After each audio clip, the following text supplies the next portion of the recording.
လက်ဟန်ချီဟန်စကားနဲ့ပြောဆိုနေတာကိုမြင်တော့သူမကိုနားမကြားသူတယောက်လို့သူကထင်မှတ်သွားခဲ့တာပေါ့အဲ့ဒီမိန်းကလေးထွက်သွားပြီးတဲ့နောက်မှာတော့သူကရေကူးကန်နားမှာရှိနေတဲ့အမျိုးသမီးတယောက်ကိုအဲ့ဒီမိန်းကလေးကဘာတူလဲဆိုတာမေးကြည့်ခဲ့တယ်အဲ့ဒီအမျိုးသမီးကအဲ့ဒါကျမရဲ့အမပါလို့ပြန်ဖြေခဲ့တယ်မျိုးသားကလည်းချက်ချင်းပဲအမဖြစ်သူရဲ့နာမည်ကိုမေးတော့တာပေါ့အမျိုးသမီးကရှင်ကျမအမကိုပိုးချင်လို့လားလို့ပြန်မေးတဲ့အခါမှာတော့သူကရှက်ရှက်နဲ့ပဲဝန်ခံလိုက်ပါတယ်အဲ့ဒီအခါမှာတော့အမျိုးသမီးကသူမအမအတွက်ဝန်တာသွားပြီးနာမည်ကိုပြောပြခဲ့ပါတယ်သူကဖုန်းနံပါတ်ပါဆက်မေးပေမဲ့အမျိုးသမီးကတော့မစီမှာပဲတိုက်ရိုက်တောင်းလိုက်ပါလို့ပြန်ပြောခဲ့တယ်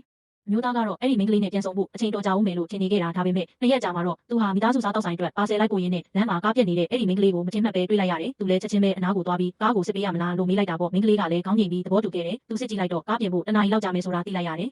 မိန်းကလေးကအလုပ်ကိစ္စနဲ့အလင်းလိုနေတာသိတော့သူကကျွန်တော်စပိန်ကိုပဲစီးသွားလိုက်ပါကျွန်တော်ဒီမှာကားပြင်ပေးထားခဲ့မယ်လို့ကန့်လန့်ခဲ့တယ်ဒါနဲ့မိန်းကလေးကသူ့ဖုန်းထဲမှာဆက်သွယ်ရမယ့်အချက်လက်တွေရိုက်ပေးခဲ့ပြီးကျွန်မကိုတေချာဆက်သွယ်ပေးပါနော်လို့ပြောပြီးစပိန်လေးစီးပြီးထွက်သွားပါတော့တယ်အဲ့ဒီညမှာအမျိုးသားကမိန်းကလေးစီကိုစာရီအများကြီးပို့ခဲ့ပေမဲ့ဘာသာမှပြန်မလာခဲ့ဘူး။နောက်နေ့မနက်ကျမှမိန်းကလေးကကားပြင်ထားတာကိုတတိယပြီးဖုန်းကြည့်လိုက်တော့မှအမျိုးသားစီကစာရီကိုတွေ့သွားခဲ့တယ်။သူမလည်းမနေ့ကအရန်ပင်ပန်းလို့စောစောအိပ်ပျော်သွားတာပါတောင်းပန်ပါတယ်လို့ချက်ချင်းစာပြန်ခဲ့တယ်။အမျိုးသားကတော့သူမစီကစာရလို့ပြောမဆုံးဖြစ်သွားတာပေါ့။ညနေပိုင်းမှာကားနဲ့စပိန်ပြန်လဲဖို့ချိန်လိုက်ကြတယ်။သူကမိန်းကလေးရဲ့ကားကိုတစ်လွင်နေအောင်တေချာလေးစေးကြောပေးထားခဲ့တယ်။မိန်းကလေးကသူမရဲ့ကား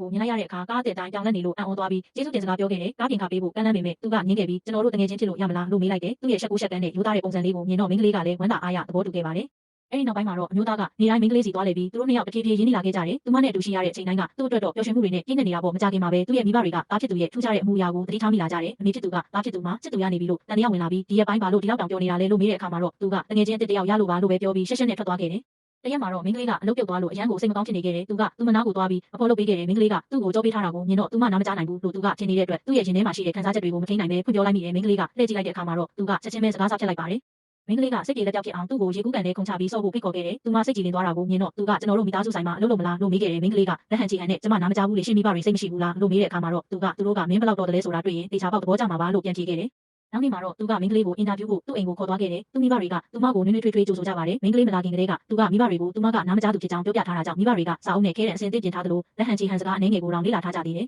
။မိန်းကလေးကဒီမိသားစုရဲ့နွေးထွေးတဲ့အငွေ့သက်ကိုအရန်သဘောကျသွားတယ်မိဘတွေကဒီမှာအလုပ်လုပ်ချင်လားလို့မေးတဲ့အခါမှာတော့မတင်မှတ်ပဲမိန်းကလေးကနှုတ်ကနေအတန်ထွက်ပြီးလုပ်ချင်ပါတယ်လို့ဖြေလိုက်ပါတော့တယ်။မျိုးသားနဲ့သူမိဘတွေအားလုံးအံ့ဩတုန်လှုပ်သွားကြတယ်။သူမစကားပြောနိုင်တာကိုသူတို့လုံးဝမသိခဲ့ကြဘူးလေ။မျိုးသားကမင်းနားမကြားဘူးလို့ငါထင်နေတာလို့မေးလိုက်တဲ့အခါမိန်းကလေးကကျမကအမြဲတမ်းနားကြားရတာပါရှင်ကသာနားမကြားဘူးလို့ကျမကထင်နေခဲ့တာလို့ပြန်ပြောလိုက်ပါတယ်။သူကဝမ်းသာသွားပေမဲ့မနေ့ကသူမကြောပေးထားတော့ဖွင့်ပြောခဲ့တဲ့စကားတွေကိုရုတ်တရက်သတိရသွားတယ်။သူမကအကုန်ကြားနေခဲ့တာကိုဒါနဲ့သူကဒါဆိုမင်းကကျွန်တော်ကိုပြန်ကြည့်ရလားလို့မေးလိုက်တဲ့အခါမှာတော့မိန်းကလေးကလက်သီးကိုနှာခေါင်းသားလေးမှာကပ်ပြလိုက်ပါတယ်။အဲ့ဒါကတော့လက်ဟန်ချီဟန်စကားနဲ့ကျမရှင်ကိုချစ်တယ်ဆိုတဲ့အဓိပ္ပာယ်ပါပဲ။စာရန်ထိုးကြည့်ရတာမျက်စိနှောင်းနေသူတွေအတွက်စကားကောင်းတွေကိုမြန်မာတန်နဲ့အပြည့်တင်ဆက်ပေးနေပါပြီ။ရင်ကုန်စိတ်လှုပ်ရှားစရာစဝင်ခန်းတွေကိုအကြည့်မပြတ်ခန်းစားနိုင်ဖို့ဒီ channel ကိုအခုပဲ subscribe လုပ်ထားလိုက်ပါ။